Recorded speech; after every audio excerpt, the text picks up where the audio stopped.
I mean, definitely during the 70s, 80s of Ghana's history, a lot of people were moving out of the country and settling in Europe or the Americas, etc. And so definitely, I think the children of those immigrants do feel this double consciousness, you know, being where they're from is where their parents were born, but it's also where they were raised. But even if you don't have that story, I think many of us can relate to the idea of a double consciousness or triple consciousness. Life is not always so simple. There's things about our character that conflict with one another. So I think even if you don't have the attorney experience, there's a way to still relate to the show in terms of where identity and finding your identity is concerned.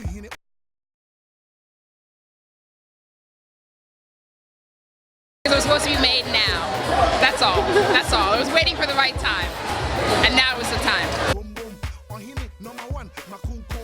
What can we expect from season 2? Go online, pre-order, and you'll see.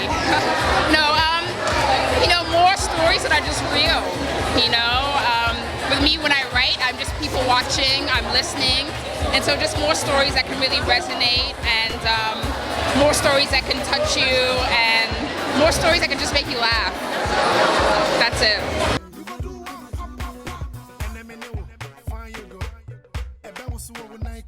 Definitely. I mean, even some of my favorite shows in Hollywood, I just feel like they get Africa wrong. And I think one of the reasons the show did so well is people are so tired of hearing about war, poverty, famine, that this was suddenly about something completely different. This was about dildos. It was to another extreme. So I think the reason why the show did so well is people are tired of the single story of Africa. They want something different. This was different. That's it. So Africans were enjoying it and non-Africans were also enjoying that there was something new and fresh on their screens. Yeah, because like you said, there's a lot of people that aren't necessarily Ghanaians, but they can relate to that sense of not being just one sole identity. My favorite comment on YouTube is a woman who wrote, "I'm Puerto Rican, born in New York, but I live in Italy, and what do I have in common with all these women? Everything." And that's the point of the show.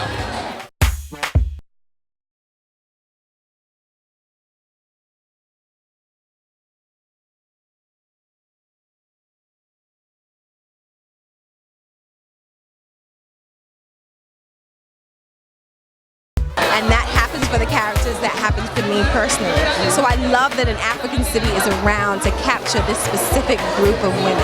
It doesn't speak to every Ghanaian woman, but it speaks to these Ghanaian women. And I love that there's a platform that's telling my story and the story of many, many other women in Ghana, Nigeria, Kenya, wherever. And even America. The story is relatable. Absolutely. The second question I have is, other than your character, who's your favorite? Gotcha. It's between Sade and Makina.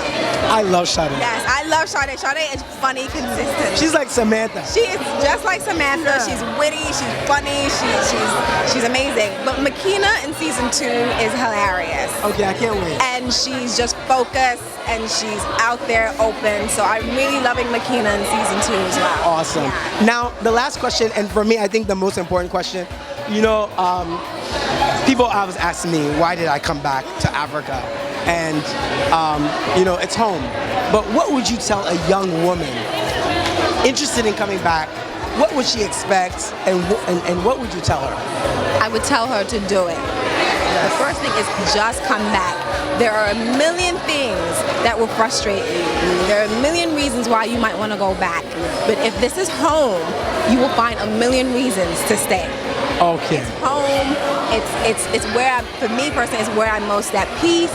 My parents are here. It's my country, my culture. I wake up in the morning. I'm like, yes, I'm in Ghana. I feel connected. There's nowhere else I would rather be. That's beautiful. Thank you so much. Thank you for having Pulse. We support you, and we're here. Don't worry. I'm about to go and watch the. You already know that I'm gonna watch it. I gotta see what happens. How are you doing? Pulse Ghana, Pulse Nigeria. Pulse Ghana. Pulse Ghana. It's good to see you. Good to see you too. I have 3 questions. Okay. Very short. Okay. how did you come up with the African city, an African city? Really, I mean, it's really very simple. One of my favorite shows is Sex and the City. I Mine was too. inspired by it. And then I was sitting in Accra, Ghana, and I said, well, what's the African version of Sex and the City? My African girlfriends have, exactly. My girlfriends have stories, interesting stories, and why not make a show about it? Amazing, amazing. Thank you. Second question is, who's your favorite character in African city? It's like asking a mother who her favorite child I is. knew you were gonna say that. I knew you were So gonna say that I can't say that. that. Okay. However, what the storyline that I'm most eager to see where she goes is Nanaya, who's the voice of the Yeah, show. absolutely. Because it's really about her finding or coming to terms with her identity. Exactly. You know, she's Ghanaian, but everyone thinks she's very American. Right. And so I want to see her journey in self-identity. Amazing. Yeah. Lastly, and I think most importantly, the show is based around women who are coming back from the diaspora and setting up themselves here in Ghana. And what would you tell a young lady coming back to Ghana? What can she expect? Well, first of all, she should come back. She should. She should come back. Okay, come back. Ladies, if come you're back. on the fence, come back. And the guys too. Hey guys, come. We need some guys. We need some men. Okay? Everybody come back. But you know what? Coming back is not always going to be easy. And it's not. But at the end of the day, it's home. Amen. It's home. Nicole, thank you so much. Thank We're extremely you. proud of you, Thank and we're you. behind you. Thank you. Okay? Thank you so much. Bye-bye. Go support the show. Support the show.